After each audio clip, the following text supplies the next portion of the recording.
এই যে ফর্মুলাটা আমরা এখানে দেখলাম, এই ফর্মুলাটা যেটা বলা হয় E dot dl equals to minus d dt phi m. এখন এটা টাইম ভ্যারিং, এটা ইকুয়ালস টু আমরা কি জানি, এটা ইকুয়ালস টু দেখা যায় তোমার E dot DL equals to minus d dt mu H dot ds. এই জিনিসটা হলো এখান থেকে লেখা যায়। এখন আমরা এই জায়গাতে কিন্তু ইলেকট্রিক ফিল্ড নিয়ে আমরা কথা বলতেছি, বা এখানে টাইম ভ্যারিং ম্যাগনেটিক ফিল্ড নিয়ে কথা বলতেছি। এখন এই যে টাইম ভ্যারিং ম্যাগনেটিক ফিল্ড থেকে কিন্তু আমরা একটা ইলেকট্রিক ফিল্ড পাচ্ছি, এখানে একটা নেগেটিভ সাইন দেওয়া আছে। এখন কথা হলো নেগেটিভ সাইনটা দেওয়ার মানেটা কি, বা কেন দেয়া হয়, না দিলেই বা কি হইতো। এখন কথা হলো যে না দিলে কি হতো সেটা আগে নিয়ে আমরা আলোচনা করি।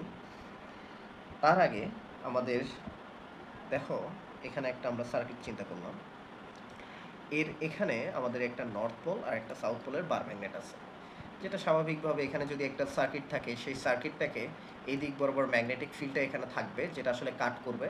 আর কাট করার কারণে আমরা এখানে দেখলাম যে টাইম ভ্যারিং ম্যাগনেটিক ফিল্ডের কারণে এখানে একটা কারেন্ট তোমার প্রডিউস হবে, যেটা আমাদের ফর্মুলাতে বলে। এখন কথা হলো যে এই যে টাইম ভ্যারিং আসলে একটা ইএমএফ ক্রিয়েট হবে বা ইলেকট্রিক ফিল্ড ক্রিয়েট হবে, সেই ফিল্ডের কারণে এখানে কারেন্টটা থাকে। এখন কথা হলো যে এখানে যদি একটা সার্কিট না থাকতো, আমি যদি জাস্ট একটা বার ম্যাগনেট এইভাবে মুভ করাইতাম, তাহলে কি এখানে ইলেকট্রিক ফিল্ড থাকতো বা ইলেকট্রিক ফিল্ড ক্রিয়েট হইতো? মানে এয়ারের ভিতরে বা কোনো মিডিয়াম ছাড়া, ফ্রি এয়ার, জাস্ট কোনো সার্কিট নাই, তাহলে কি আদৌ থাকতো?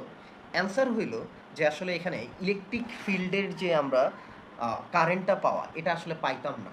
এখন কেন পাইতাম না? কারেন্ট জিনিসটা মানেটা কি? এখন কারেন্ট, এই কারেন্ট ইকুয়ালস টু আমরা কি জানি, ডিকিউ ডিভাইডেড বাই ডিটি। এই dq divided by dt equals to লেখা যায় ইন্টিগ্রেশন জে ডট ডিএস। এখন এই জে মানেটা কি হলো? এই জে মানে হলো তোমার এই কারেন্ট ডেনসিটি। এখন এই কারেন্ট ডেনসিটি বলতে কি আসলে কি বোঝায়? আর কারেন্ট নিয়ে যেহেতু কথাই হচ্ছে, কারেন্টটা কি স্কেলার কোয়ান্টিটি না ভেক্টর কোয়ান্টিটি? অ্যান্সার হলো যে কারেন্ট স্কেলার কোয়ান্টিটি। তাহলে আমরা যে সব সময় কারেন্টের ডিরেকশন বলি, এই যে এখানে একটা সোর্স, এখানে এই যে এই দিক থেকে কারেন্টের ডিরেকশন, এই দিক থেকে আবার যখন মেশ অ্যানালাইসিস করি বা সুপার মেশ অ্যানালাইসিস করি, তখন কারেন্টের একটা ডিরেকশন ধরে নিই। কারেন্টের তো কোনো ডিরেকশন নাই। বা মনে করো এই যে এখানে প্লাস চার্জ, এখানে মাইনাস চার্জ, এই দিক বরাবর কয়েকটা চার্জ জানতেছে এর অপোজিট দিকে, তখন কিন্তু এখানে একটা ভেক্টরের ক্যালকুলেশন হিসেবে আমরা এখানে যখন শুরুতে আমরা ফ্লাক্সের ক্যালকুলেশনও করলাম, তখন কিন্তু আমরা জিরো ধরলাম, যেটা একটা ভেক্টর ক্যালকুলেশন। বাট কথা হলো যে আসলে এই জিনিসটা তো ভেক্টর জিনিস না, বা এর কোনো ডিরেকশন নাই কারেন্টে। তাহলে আমরা ডিরেকশন কেন বলতেছি, বা ক্যালকুলেশনের সময় কেন আসলে ডিরেকশনটা ইন্ডিকেট করতেছি? কজ হলো কারেন্টের কোনো ডিরেকশন নাই, যে জিনিসটার ডিরেকশন আছে সেটাকে বলা হয় কারেন্ট ডেনসিটি। এখন কারেন্ট ডেনসিটি জিনিসটা কি? মনে করো এইরকম একটা পাইপ আছে, যে পাইপে এখান থেকে হলো কারেন্টটা যাচ্ছে। সো এই জিনিসটা হলো কারেন্ট। কারেন্ট মানে কি? The flow of charge at a time. ঠিক আছে, আই ইকুয়ালস টু আমরা কি জানি, কিউ ডিভাইডেড বাই টি। একক সময় যতগুলো চার্জ এর ভিতর দিয়ে ফ্লো হচ্ছে, সেটাই হলো আমার কারেন্ট। এই যে আমি যখন এখানে আসতেছি, তখন এই ডিরেকশনটা এইদিকে, তখন এই ডিরেকশনটা এইদিকে, এই যে এইদিকে, এই যে ডিরেকশনটা, এই ডিরেকশন বা এই সারফেসের ক্ষেত্রে এটাকে বলা হয় যে তোমার কারেন্ট ডেনসিটি। এটাকে কি বলা হয়? জে বা জেসি বলা হয়। Conductor density, conductor current density বা conducting current density. Conducting current density হলো এই যে সারফেসটুকু আছে, এই সারফেসে তোমার এই যে ভ্যালুটা, এটাই কিন্তু হলো কন্ডাক্টিং কারেন্ট ডেনসিটি। মানেটা হলো অ্যাম্পিয়ার পার মিটার স্কোয়ার, একক ক্ষেত্রফল বা এই সারফেসের মধ্যে দিয়ে কী পরিমাণ কারেন্ট আসলে ফ্লো করতেছে, এই জিনিসটা হলো সারফেস কারেন্ট ডেনসিটি। আর এই কারেন্ট ডেনসিটির হলো তোমার ডিরেকশন আছে। আমরা আসলে যে ডিরেকশনগুলোর কথা বলি, সেই ডিরেকশনগুলো হলো কারেন্ট ডেনসিটির, বাট কারেন্টের না। So current scalar quantity.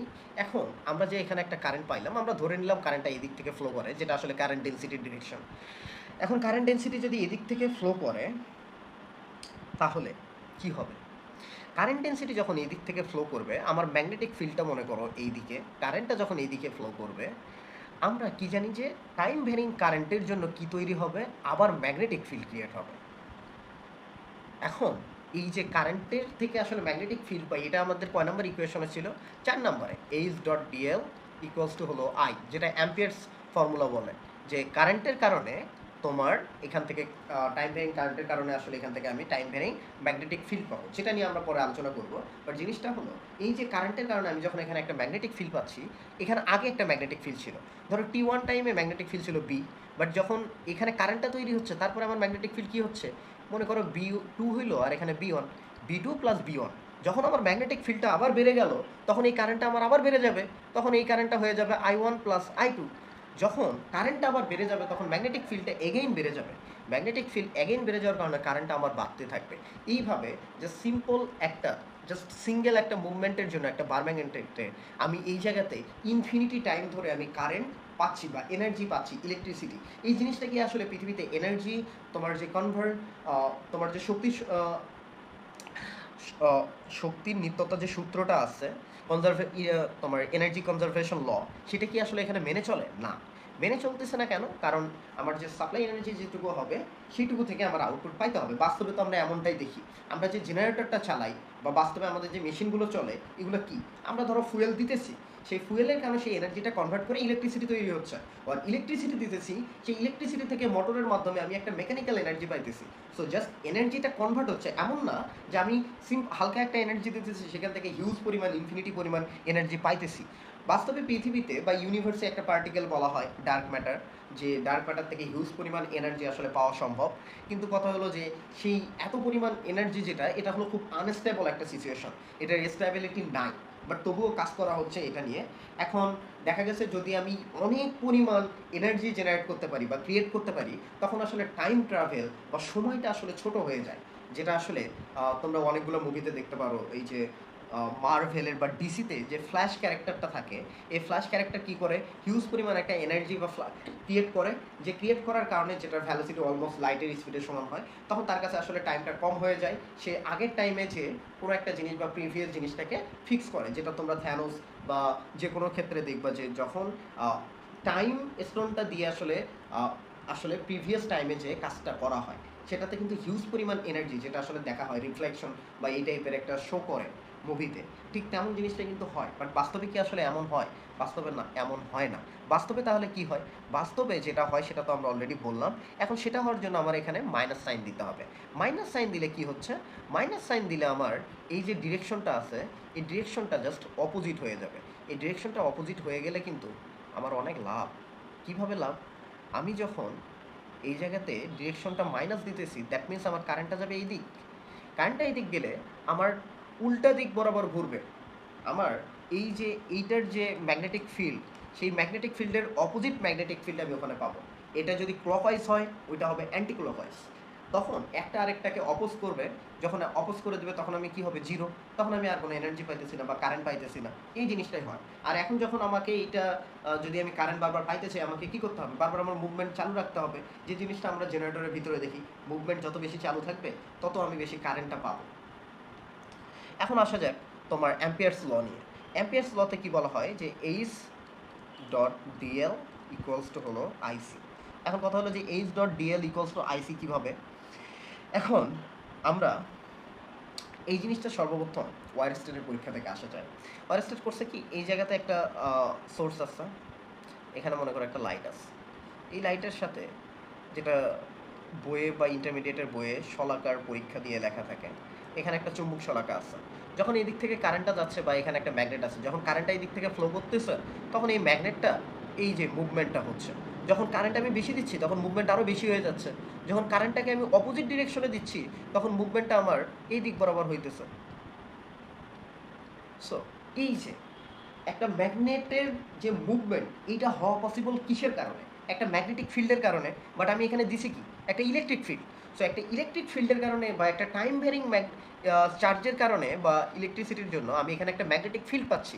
So যে কথাটা আসলে অ্যাম্পিয়ার্স এখানে এসে বলে যে আইসি তোমার summation of H into dot DL equals to হলো আইসি, যেটা আসলে এই ফর্মুলাতে পরবর্তীতে ম্যাক্সওয়েল আসলে দিয়ে দেয়, সরি অ্যাম্পিয়ার্স দিয়ে দেয়, যেটার পরে মানে কারেকশন আসলে তোমার ম্যাক্সওয়েল এসে করে, যে জিনিসটা আমরা পরবর্তীতে দেখবো, যেটা হলো তোমার ক্যাপাসিটরের ক্ষেত্রে। ক্যাপাসিটরের ক্ষেত্রে আসলে কেমন হয়?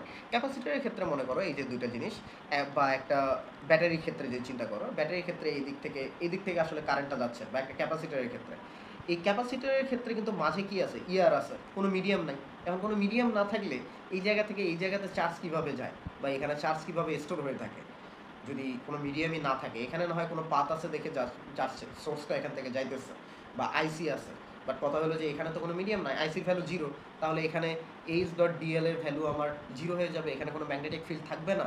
বাস্তবে তো এমন হয় না, বাস্তবে তো আমরা ঠিক একটা ম্যাগনেটিক ফিল্ড পাই। তাহলে এই আইসির সাথে কি কোনো একটা ভ্যালু থাকবে যে ভ্যালুটা আসলে এই জিনিসটাকে ব্যালেন্স করবে, যেটা পরবর্তীতে আমরা ম্যাক্সওয়েলের কারেকশন থেকে দেখব, যেটাকে বলা হয় আইডি। সেটা নিয়ে আমরা আস্তে আস্তে আলোচনা করব, বাট তার আগে আমরা আরও কিছু কথা নিয়ে আগে আলোচনা করি। সেটা হলো যে ম্যাক্সওয়েলের অলরেডি ইকুয়েশনগুলো আমরা দেখছি, ইন্টিগ্রাল ফর্মগুলো দেখছি, বাট ডিফারেন্সিয়াল ফর্মগুলো কিন্তু আমরা দেখি না। ইন্টিগ্রাল ফর্মগুলো কী ছিল? যে summation of E dot d close integral of, এটা ছিল হলো কিউনেট ডিভাইডেড বাই এপসাইলন, আর এখানে mu naught H dot DS equals to 0। এখন E dot DL equals to minus d phi l t divided by dt, H dot DL equals to হলো IC plus Maxwell source, যেটা আমরা এখানে max দেখে দেখলাম। আর এইগুলোরই হলো ডিফারেন্সিয়াল ফর্মগুলো আমরা এখন দেখব। কজ ইন্টিগ্রাল ফর্মগুলো আমাদের পূর্ব পরিচিত, আর ডিফারেন্সিয়াল ফর্মগুলো একটু নতুন। এখন ডিফারেন্সিয়াল ফর্মগুলো হলো, ফার্স্ট যে ফর্মটা, এখানে একটা অপারেটর আছে যেটার নাম হলো ন্যাবলা অপারেটর।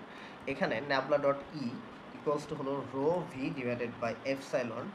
এখানে তোমার mu naught H dot nabla বা nabla dot H equals to 0। এখানে এই যে মিউ ক্রস ই, আর এখানে মিউ ক্রস এইচ, এখানে আমরা পাবো হলো minus d del divided by del t. এই সেম জিনিসটা ডেলের জায়গাতে এখানে আসতেছে ন্যাবলা, এখানে সেম, এখানে হলো ফাই এম টির জায়গাতে আসবে হলো মিউ এইচ, আর এই জায়গাটা আমাদের আসতেছে হলো আইসি নর্মাল। এখন কথা হলো যে এই জিনিসগুলো আসলে কিভাবে আসে, rho V divided by epsilon, বা এখানে হলো 0, এখানে হলো এইটা আর এইটা। ডিফারেন্সিয়াল ফর্মটা কি? ইন্টিগ্রাল ফর্ম সম্পর্কে আমরা জানছি। ইন্টিগ্রাল ফর্ম হলো আসলে টোটাল নিয়ে আলোচনা করে, ডিফারেন্সিয়াল ফর্ম হলো তোমার পয়েন্টগুলো নিয়ে আলোচনা করে। এখন কথা হলো যে পয়েন্টগুলো নিয়ে যখন আলোচনা করে, দেখো তো এই যে লেফট সাইডে ন্যাবলা ডট ই, nabla cross E, nabla cross H, এই জিনিসগুলো কি প্রিভিয়াস কোনো জিনিসের সাথে মিল পাওয়া যায়? আসলে কেমন মিল? যে দেখো দুইটা ভেক্টর এ ডট বি, এটা কি? এটা একটা স্কেলার কোয়ান্টিটি ইন্ডিকেট করে।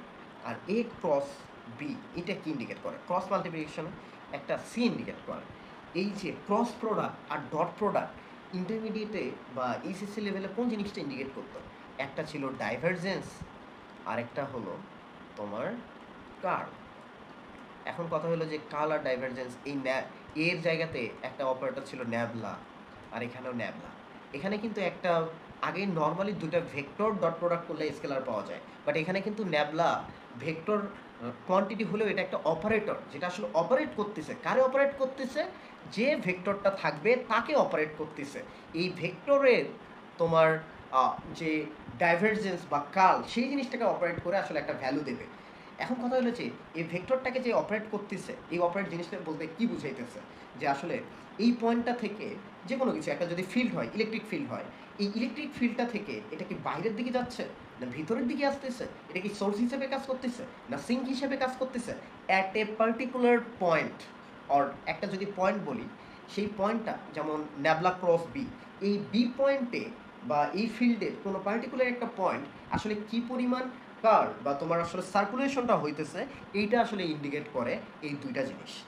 এটা হলো কার্ল আর ডাইভারজেন্সের খুব সামান্য কথাবার্তা, বাট আমরা এগুলো নিয়ে এখন আস্তে আস্তে ডিটেলস বলি। যে দেখো এখানে একটা সোর্স আছে, যে সোর্সে আমরা এইখানে তিনটা পজিটিভ চার্জ বাইরে যাচ্ছে, এটা ফ্লাক্স কি? এটা ফ্লাক্স হলো পজিটিভ। যখন আমরা ন্যাবলা ডট এ ইন্ডিকেট করি, এ ডট বি, যেটা অলরেডি এর আগেও আমরা দেখছি, এই জিনিসটা ইন্ডিকেট করে ফ্লাক্স। এই জিনিসটা কি করে? ফ্লাক্স ইন্ডিকেট করে। এখন কথা হলো যে মনে করো এই পয়েন্টটাতে, যেটা ডাইভারজেন্সের কথা বলতেছি, ডাইভারজেন্স আসলে আমরা এর আগে জানতাম যে সোর্স সিং এই জিনিস, বাট ডাইভারজেন্সও যে কি ইন্ডিকেট করে সেটা আজকে আমরা এই জায়গাটা দেখবো। ডাইভারজেন্স একটা ফ্লাক্স ইন্ডিকেট করে, বাট কেমন ফ্লাক্স? টোটাল ফিল্ডে না পার্টিকুলার পয়েন্টে, সেটা আমরা এখানে দেখবো। যে দেখো ন্যাবলা ডট এ, এই জায়গাতে কি হচ্ছে নেগেটিভ। এই জায়গাতে যদি দুইটা চার্জ আসে আবার দুইটা চার্জ বার হয়ে যায়, এই জায়গাতে ন্যাবলা ডট এ কী হবে, জিরো, বা এটা কোনো মুভমেন্টই নাই। সো এখানে nabla dot A equals to কী হয়ে যাবে, জিরো। সো এই জিনিসটা আসলে কি ইন্ডিকেট করতেছে, ফ্লাক্স ডেন্সিটি। কেমন, ফ্লাক্স ডেন্সিটি ইন্ডিকেট করতেছে। এখন ফ্লাক্স ডেন্সিটি, এই যে ফ্লাক্সগুলো নিয়ে আমরা আলোচনা করি, ফ্লাক্সের ক্ষেত্রে যে জিনিসটা সেটা হলো একটা ভলিওমেট্রিক ফ্লাক্স। কেমন, ভলিওমেট্রিক ফ্লাক্স। এখন এই টোটাল এই যে সারফেসটা চিন্তা করি আমরা, ক্লজ সারফেস, ক্লজ সারফেসে কী থাকে, ভলিউম থাকে। যখন আমরা ফ্লাক্সের কথা বলি, সেই ভলিউমের যে ফ্লাক্সটা ইন্ডিকেট করতেছে, ভলিওমেট্রিক ফ্লাক্স, সেটা আসলে এখানে ডাইভারজেন্স দিয়ে আমরা ইন্ডিকেট করতেছি। So flux density equals to হলো ন্যাবলা ডট এ। এখন এটা ইকুয়ালস টু কী বোঝায়, একটা হলো পয়েন্ট ফ্লাক্স আর একটা হলো পয়েন্ট ভলিউম। মানে আমরা এখানে ফ্লাক্স ডেন্সিটি একটা পার্টিকুলার পয়েন্টের জন্য, so point flux per volume বা ফ্লাক্স ডেন্সিটি। এখন এই ভলিউমটা কী হইতে হবে, limit volume tends to zero হইতে হবে। সো এখানে কি হবে, flux divided by volume. But এই জিনিসটা কিসের ক্ষেত্রে অ্যাপ্লিকেবল, এটা কিন্তু একটা ক্লোজ সারফেসের ক্ষেত্রে। যখনই ক্লোজ সারফেসের কথা বলি আর ফ্লাক্সের কথা বলি, কিছু জিনিস কি মনে পড়ে, এ ডট ডিএস, যেটা এর আগেও আমরা পড়ছি। সো এই যে এই জিনিসটা হলো এইটা, যে লিমিট ইন্টিগ্রেশন ডাবল ইন্টিগ্রাল এইটা, আর এখানে ভলিউম টেন্ডস টু জিরো, আর এখানে হবে ভলিউম।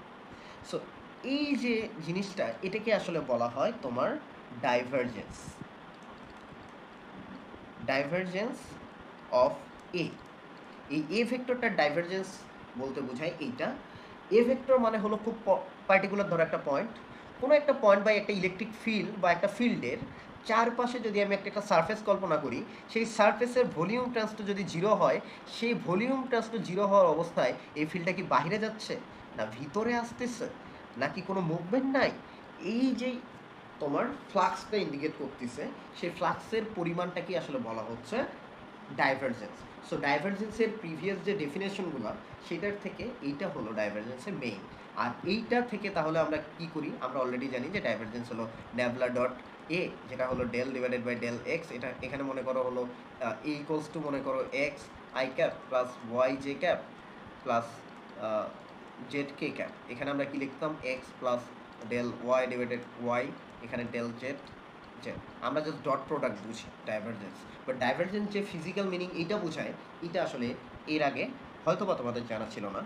এখন আসা যাক যে ডাইভারজেন্স কোথায় আসলে আমরা বের করি। আমরা অলরেডি বলছি যে এটা একটা ক্লজ সারফেসের ক্ষেত্রে চিন্তা করা হয়। সো ক্লজ সারফেস মিনস এটা হলো সারফেস বাউন্ডারিতে। সো সারফেস বাউন্ডারিতে মনে করো এই যে এখানে একটা চার্জ আছে, এই চার্জের আশেপাশে যে সারফেসটা ক্রিয়েট হচ্ছে, সেটা যদি ট্রান্স টু জিরো হয়, এইটুকু চার্জের জন্য বা এটার জন্য কি হবে, এখানে নেগেটিভ, এইটুকুর জন্য কি হবে, পজিটিভ। এখন কথা হলো যে মনে করো এখানে আছে, বাট এখানে কিছু না, এখানে ফাঁকা। এই কোনো কিছু নাই মানে কি, ফাঁকা মিন্স কি, ডাইভারজেন্স কি হবে, জিরো। সো এটাই আমাদেরকে এখান থেকে বোঝার কথা। এখন আসা যাক যে আমরা একটু প্রুফ নিয়ে কথা বলি।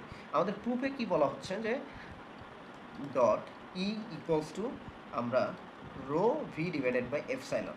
এখন এই জিনিসটা আমরা কীভাবে প্রুফ করবো, এটা মানে আমরা কি বুঝতাম, এটা মানে আমরা বুঝতাম হলো point flux divided by point volume. এখন ফ্লাক্স মানে কি, সেটা অলরেডি তো আমরা দেখছি যে limit volume trans to zero E dot D S, আর এখানে হলো ভলিউম হলো ভি। এখন ই ডট ডিএস মানেটা কি, ই ডট ডিএস এর আমরা কি পড়ছি না, E dot DS equals to হলো Q net divided by epsilon, যেটা অলরেডি এর আগে আমরা পড়ে আছি, তাই তো।